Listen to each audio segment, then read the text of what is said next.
আজকে আমরা চলে আসলাম ব্রাহ্মণবাড়িয়ার সেই বিখ্যাত রসুলপুর পার্কে। এই ভিডিওটা সবাই শেষ পর্যন্ত দেখবেন, আশা করি অনেক ভালো লাগবে। আসসালামু আলাইকুম রহমতুল্লাহি ওয়া বারাকাতুহু। হ্যালো এভরিওয়ান, সবাই কেমন আছেন? আশা করি আলহামদুলিল্লাহ সকলে ভালো আছেন। অনেকদিন পর আপনাদের সামনে নতুন একটি ভিডিও নিয়ে আসলো, সবাই শেষ পর্যন্ত দেখবেন আশা করি। আজকের দিনটা ছিল আমাদের জন্য খুব স্পেশাল, কারণ আজ আমাদের বিবাহ বার্ষিকী। আলহামদুলিল্লাহ, দেখতে দেখতে কেটে গেল ভালোবাসার একটা বছর। এই সুন্দর দিনটাকে আরো স্মরণীয় করে রাখতে আমি আমার ওয়াইফ এবং আমার মেয়ে শালাশালীদেরকে নিয়ে ব্রাহ্মণবাড়িয়ার সেই বিখ্যাত রসুলপুর পার্কে আমরা আজ সেখানে যাব। পরিবারের সবাই মিলে সময় কাটানোর আনন্দটা সত্যি অন্যরকম। চারপাশে সবুজের ছোঁয়া, খোলা আকাশ আর প্রিয় মানুষদের হাসি, সব মিলিয়ে দিনটা হয়ে উঠছিল একদম পারফেক্ট। আমার মেয়ের হাসি, স্ত্রীর মুখে হাসি, এই ছোট ছোট মুহূর্তগুলোই জীবনের সবচেয়ে বড় সুখ। তো আমরা দেখতে দেখতে চলে আসলাম সেই ধনাশী বাজারে, ব্রিজের উপর আমরা সবাই মিলে অটো রিজার্ভ করে ফেললাম। তো আমরা দেখতে দেখতে চলে আসলাম সাহারপার সেই চৌরাস্তা। এখান থেকে সোজা আমরা রসুলপুর পার্কের উদ্দেশ্যে রওনা হব। ওই যে আপনারা দেখতে পারতেছেন একটা মাদ্রাসা, এটা হলো সাহারপাড়া দারুল হিকমা মহিলা মাদ্রাসা। এই মাদ্রাসার শিক্ষক আমি। তো আলহামদুলিল্লাহ এই মাদ্রাসার পাশ দিয়ে আমরা যাইতেছি। তো মাদ্রাসা দেখলাম, আজকে শুক্রবার, তার জন্য মাদ্রাসা বন্ধ।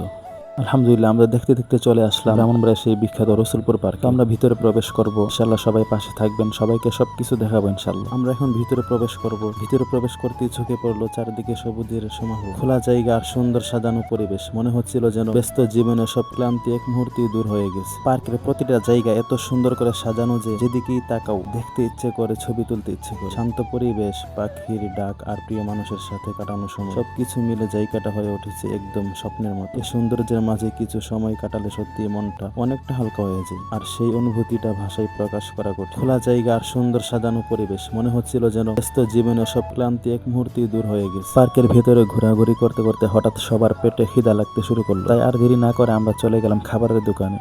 ভাবলাম আজকে একটু জমিয়ে খাওয়া যায়, তাই একেবারে 7টা বার্গার অর্ডার করে ফেললাম। সবাই যার যার পছন্দ মতো নিয়ে বসে গেলাম খেতে। বার্গারগুলো দেখতে যেমন লোভনীয় ছিল, খেতেও ঠিক তেমনই মজা। প্রতিটা কামড়ে যেন আরো বেশি মজা লাগে, আর সাথে পরিবারের সবাই মিলে খাওয়ার আনন্দ এক কথায় অসাধারণ একটা মুহূর্ত। তারপর বার্গার হাতে পাওয়ার পর প্রথম কামড়ে বোঝা গেল স্বাদটা একেবারেই অন্যরকম। গরম বান, ভেতরে জুসি পেটি, সাথে ফ্রেশ সবজি আর সসের পারফেক্ট মিশ্রণ, সব মিলে একেবারে মজাদার একটা অভিজ্ঞতা। পার্কের খোলা পরিবেশে বসে পরিবারের সাথে আড্ডা দিতে দিতে এই বার্গার খাওয়ার মজাই আলাদা। সেই মুহূর্তটা শুধু খাওয়ার না, বরং আনন্দ ভাগাভাগি করা, সেই গল্প আর সুস্বাদু খাবারের একটা সুন্দর। পার্কের এই ছোট্ট খাবারের সময়টুকু পুরো ভ্রমণকে আরো স্মরণীয় করে তুলেছে। খাওয়া দাওয়া শেষ করে এরপর আমরা পুরো রসুলপুর পার্কটা ঘুরে দেখলাম। সত্যি বলতে জায়গাটা অনেক সুন্দর আর শান্তিপূর্ণ। চারদিকে সবুজ গাছপালা, পরিষ্কার পরিবেশ আর খোলা আকাশ, সব মিলিয়ে মনটা একেবারে ফ্রেশ হয়ে গেল।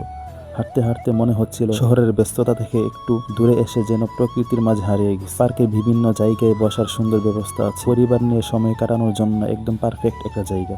বাচ্চাদের খেলাধুলা, বড়দের আড্ডা, সব মিলিয়ে জায়গাটা প্রাণবন্ত আর উপভোগ করার মতো। আমরা হাঁটলাম, ঘুরলাম, ছবি তুললাম আর প্রতিটা মুহূর্ত উপভোগ করলাম মন ভরে। এমন সুন্দর জায়গায় প্রিয় মানুষদের সাথে সময় কাটানো, এই অনুভূতিটা সত্যিই অসাধারণ। যদি ভিডিওটা ভালো লাগে অবশ্যই লাইক, কমেন্ট, শেয়ার করতে ভুলবেন না। আজকের ভিডিওটা এই পর্যন্ত, সবাই ভালো থাকবেন। আসসালামু আলাইকুম রহমতুল্লাহি ওয়া বারাকাতুহু।